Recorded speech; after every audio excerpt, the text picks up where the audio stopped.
News Multimédia TV, nous sommes à Africa Decrypt. Africa Decrypt ce soir, c'est pour parler encore de la Côte d'Ivoire. Le sujet de ce soir porte exclusivement sur l'ordonnance d'amnistie et ses conséquences en Côte d'Ivoire. Mais plus particulièrement, nous parlerons de la crise post-électorale qui a conduit à l'exil de dizaines et de milliers d'Ivoiriens. Et aujourd'hui, après la crise post-électorale, on parle de retour, on parle de libération. Nous avons été secoués dans l'actualité ces derniers jours par un fait. Et c'est ce fait-là qui nous pousse à faire cette émission pour pouvoir éclaircir un certain nombre de... Depuis l'ordonnance prise par le président Alassane Dramane Ouattara le 6 août 2018, il s'ensuit que nombreux sont les Africains qui se demandent quelle sera la suite.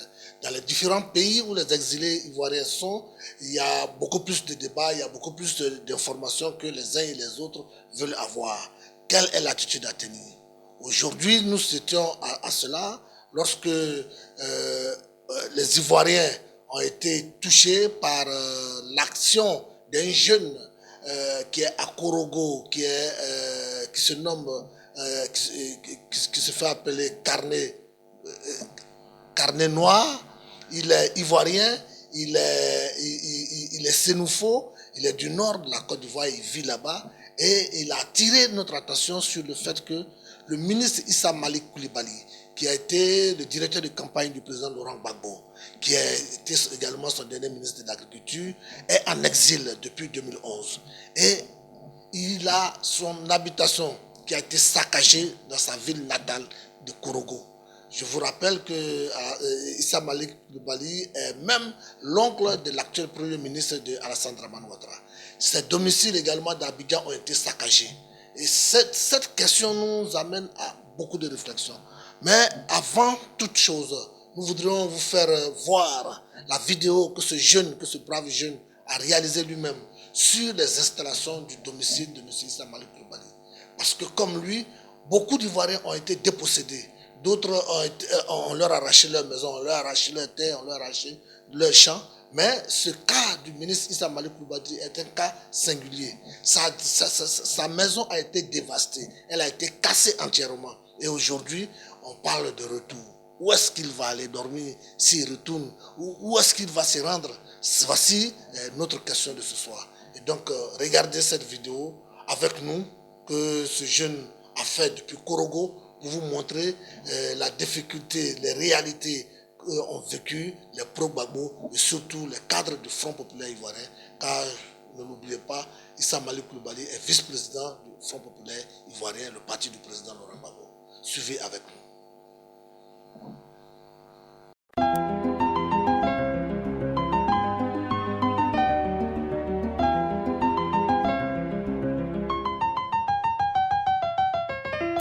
Voilà.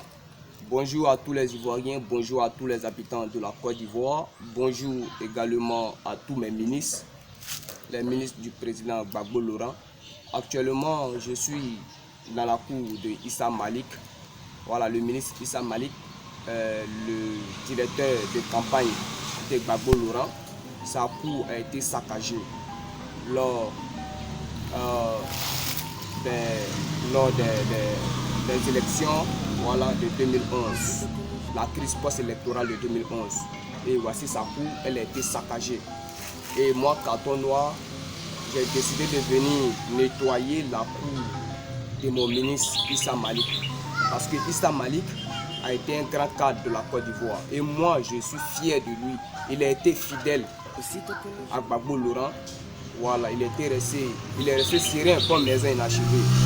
Et moi, Carton Noir, j'aime la Côte d'Ivoire, j'aime le FPI. Le ministre Issa Malik doit revenir en Côte d'Ivoire. Parce que chez lui, ce n'est pas là où il se trouve. Ce n'est pas en exil. Chez lui, c'est ici, à Korogo, en Côte d'Ivoire. Et moi, Carton Noir, je me suis engagé tout seul pour nettoyer sa maison, pour lui dire que nous, les Korogolais, nous, les enfants de la Côte d'Ivoire, on l'attend, voilà, nous l'attendons avec patience. Voilà, venez, je vais vous présenter la maison. Voilà, je vais vous présenter la maison. Ouais. Voilà. Filme comme ça. Voilà. Voilà. Bien. Voilà. Ouais. Attention, attention. Voilà. Voilà, filme là-bas. Tu vois, voici la maison. Voici les maisons, les chambres. Voilà. Voilà. Voilà. Tout ici. Je dois nettoyer tout là. Voilà. Il faut que tu longtemps. Voilà.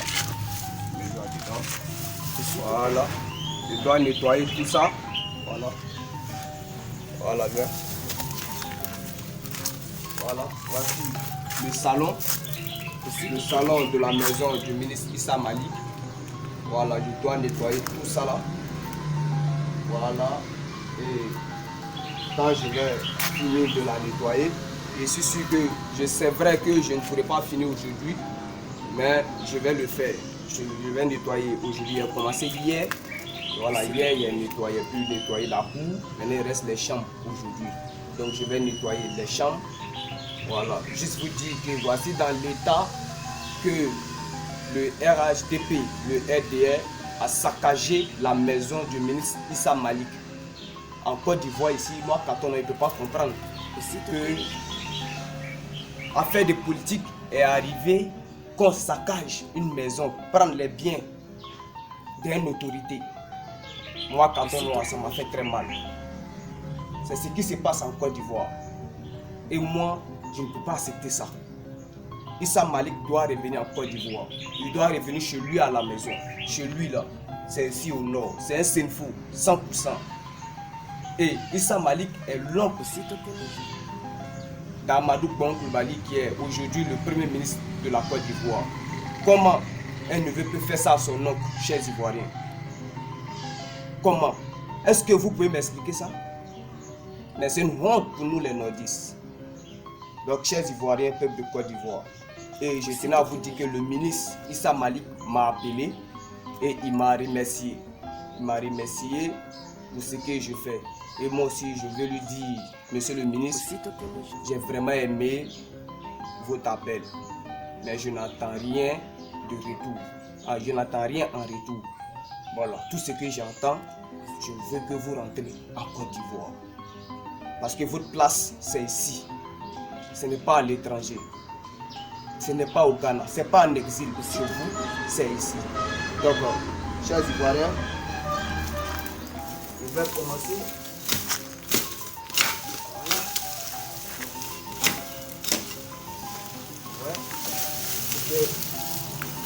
Voilà.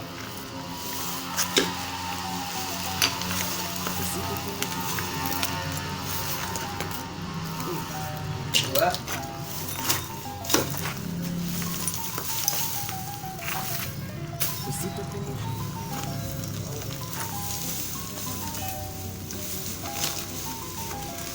Ouais.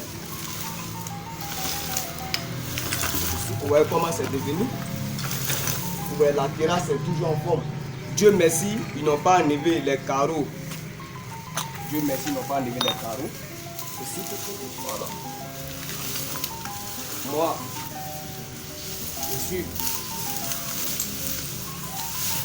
je suis prêt à assumer tout. Voilà. Je suis prêt à assumer et dire au pouvoir en place, le pouvoir de Ouattara, que si jamais lui aussi perd le pouvoir, si on le fait ça, est-ce que ça va lui plaire? Ça ne va pas lui plaire.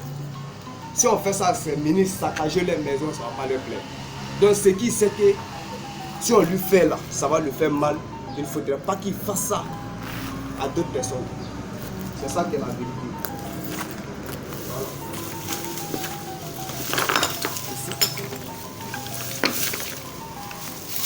Donc, voici ça.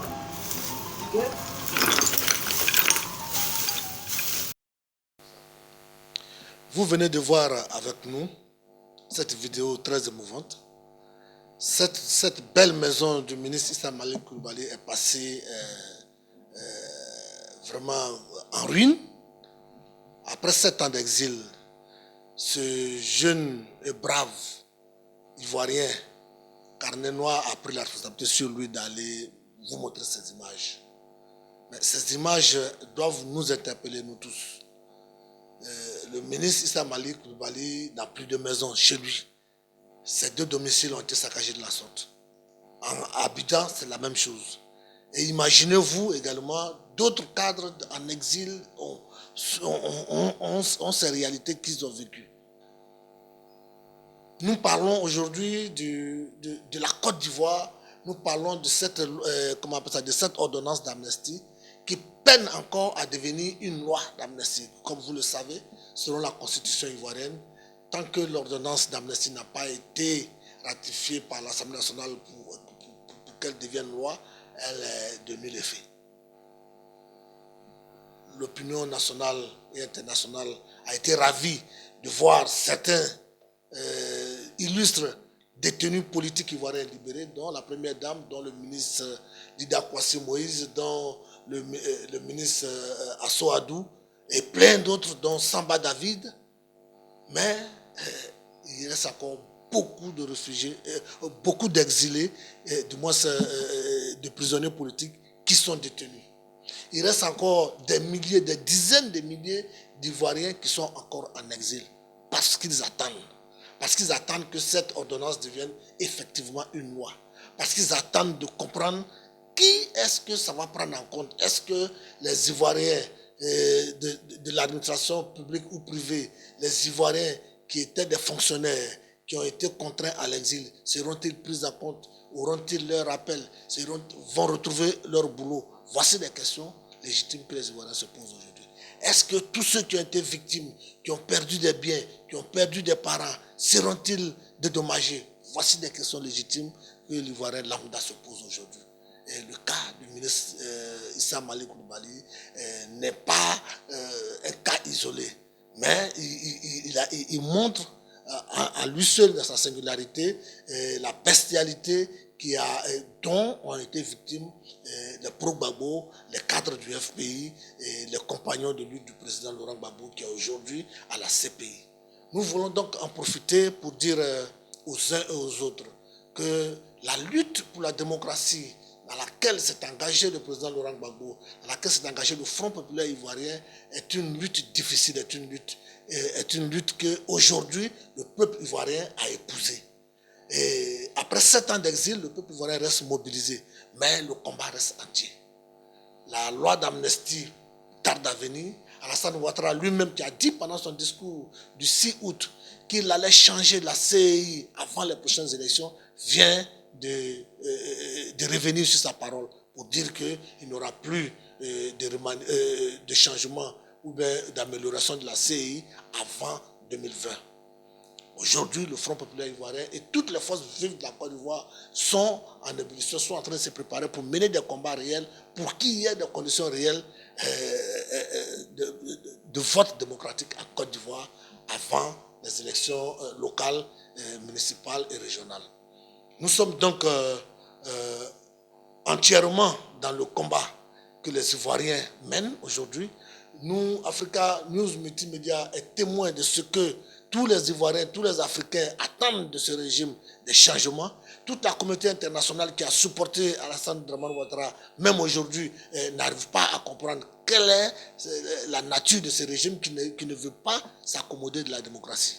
Suivons avec beaucoup d'attention l'actualité dans les jours à venir en Côte d'Ivoire, parce que le 15 septembre prochain, les Ivoiriens seront en meeting pour demander des conditions de lutte, les conditions de vote démocratique.